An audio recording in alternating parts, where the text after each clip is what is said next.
दुख सुख की समानता बिना किए परम सुख का अनुभव हो ही नहीं सकता।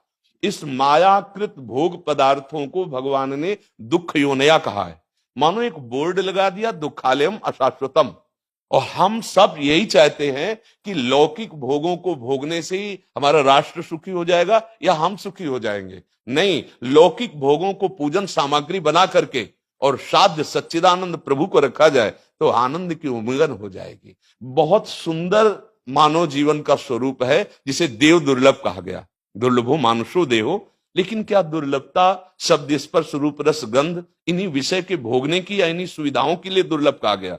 दुर्लभ है किसी सच्चिदानंद सुख के लिए। और उस सुख को तो हम भूले हुए एकदम बहते हुए शब्द स्पर्श रूप रस गंध के प्रवाह में चले जा रहे हैं और इसी को सौभाग्य समझ रहे हैं कि हमें सुख प्राप्त हो रहा है। नहीं, हम सबसे प्रार्थना करते हैं कि आप अपने धर्म को समझिए। आप अपने स्वा को जहां जहां स्थापित करते चले जा रहे हैं आप उसे गंदा करते चले जा रहे हैं। मदिरा में, हिंसा में, द्यूत कीड़ा में, बेविचार में। इसे दोष नहीं समझा जा रहा आज। और हमारे शास्त्र और हमारा धर्म इसको निषेध करता है। कलयुग की स्थिति बताई गई है। छोटे छोटे बच्चे व्यसन करने में लग गए। आज स्कूली विद्यार्थी जिनको ब्रह्मचर्य से पुष्ट होना चाहिए वो ब्रह्मचर्य नष्ट कर रहे हैं। ये बड़ा चिंता का विषय है। हमारे देश के लिए जो जवान चाहिए, हमारे देश के लिए जो भक्ति चाहिए, उसमें बुद्धि और शरीर बल दोनों होना चाहिए। शरीर बल क्षीण हो रहा है क्योंकि व्यभिचार प्रवृत्ति में बहुत कमजोर अवस्था में, जैसे गेहूं की फसल है और गलेथ में काट ली जाए तो न दाना मिलेगा न सही भूस मिलेगा। ऐसे ही 20 वर्ष की अवस्था तक यदि ब्रह्मचर्य नष्ट कर दिया जाए तो वो गृहस्थ के योग्य में नहीं रह सकता। राष्ट्र सेवा की क्या बात है। हमारे राष्ट्र सेवा के लिए बहुत विशाल हृदय की आवश्यकता है। हमारे शरीर को बहुत स्वस्थ रखने की आवश्यकता है, तभी हम समाज सेवा, राष्ट्र सेवा। तो शरीर और बुद्धि दोनों का स्वस्थ होना बहुत आवश्यक है। तो शरीर को तो नष्ट किया जा रहा है विषय भोगों में। लोग समझने लगे हैं कि मांस खाने से हमारा स्वास्थ्य अच्छा रहेगा, हम बलवान बनेंगे। अध्यात्म बल नहीं तो तेरे शरीर की चर्बी बढ़ा ले, लेकिन तू न काम पर विजय प्राप्त कर सकता, न क्रोध पर, न लोभ पर, न मोह पर, न हिंसा पर। फिर क्या जीवन। तो इसीलिए हमारा बार बार हृदय में सबसे प्रार्थना है, जिस संत भगवान भी आते हैं कि देखो इस समय आवश्यकता विचार शुद्ध करने की है, आहार शुद्ध करने की है, आचरण शुद्ध करने की है। हमारे देश ने चरित्र की पूजा की है। रावण किसी बात में कम नहीं था।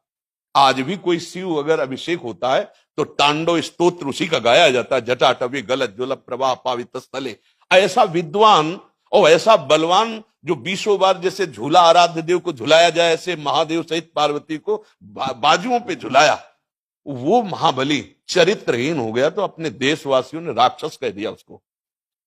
चरित्र, आज हम चरित्र पर ध्यान ही नहीं दे रहे। चरित्र बेचना मतलब कोई समझ में नहीं आ रहा। छोटे छोटे बच्चे चरित्रहीन हो रहे हैं। हमारा राष्ट्र संकट में पड़ जाएगा अगर हमारे बच्चे व्यवस्थित नहीं हुए, उनकी बुद्धि शुद्ध नहीं हुई, उनका स्वास्थ्य ठीक नहीं रहा। कौन आगे चल करके है? यही पीढ़ी तो है ना। इन्हीं में से तो निकलते हैं हमारे राष्ट्र भक्त, भगवत भक्त, देश सेवी। तो सबसे यही प्रार्थना है कि हमारे नई पीढ़ी को सुधारा जाए, उनकी मानसिकता, उनका बौद्धिक स्तर सुधरे, क्योंकि भगवान ने हमें सेवा के लिए भेजा है सबको।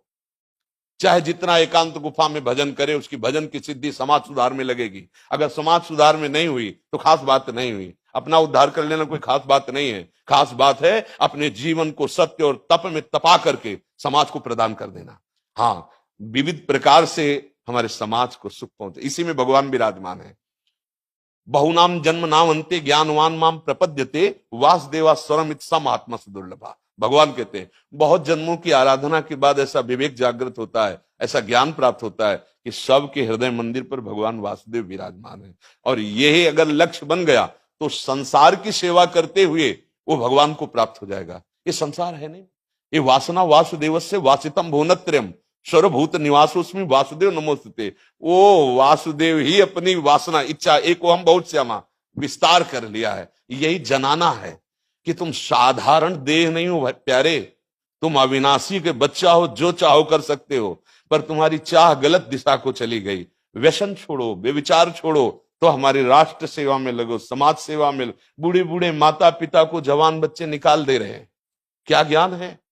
जिस समय हम किसी ज्ञान के योग्य नहीं थे कि अपनी रक्षा नहीं कर, उन्होंने हमारा मल धोया, आज हमें अवस्था उनकी सेवा की। हमारा समाज किस तरह से गिरता जा रहा है। जब बूढ़े जन मिलते हैं ना कि हमें घर से निकाल दिया, हमारे बेटे सेवा नहीं करते, तो लगता है हमारे शास्त्र तक पहुंचना तो बड़ी कठिन बात है। ये मनुष्य की मनुष्यता को भी छोड़ते चले जा रहे हैं। नहीं